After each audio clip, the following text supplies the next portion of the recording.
आपण बघत आहात DPA न्यूज मराठी, शोध सत्य बातमीचा।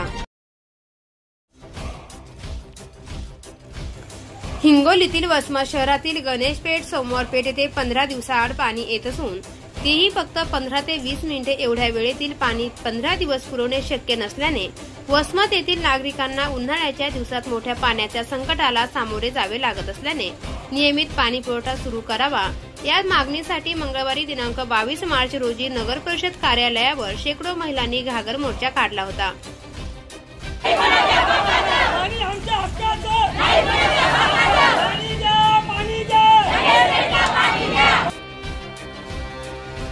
शिवसेना शिंदे गटाचे युवा सेना शहर प्रमुख विनायक सातपुते यांच्या मार्गदर्शनाखाली या मोर्चाचे आयोजन करण्यात आले होते। पालिका प्रशासनाने दखल घेऊन तात्काळ गणेशपेठ व सोमवारपेठ नियमित पाणी पुरवठा करण्यात यावा।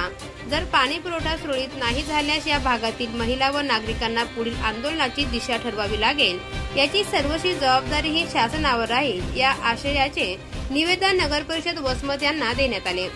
यावेळी विनायक सातपुते, मारुती पेटकर, गणेश मांबडी, गणपतराव आंबोरे, रमेश बागुल, योगेश मांबडी, मोना कमळू, शिवाजी इंगोले, गंगाप्रसाद सातपुते, गणेश कमलू, ॲडव्होकेट रंगनाथ, ऋषिकेश कांबळे, मोहन धोंडी यासहित शेकडो महिला पुरुष मंडळी यावेळी मोठ्या संख्येने उपस्थित होत्या।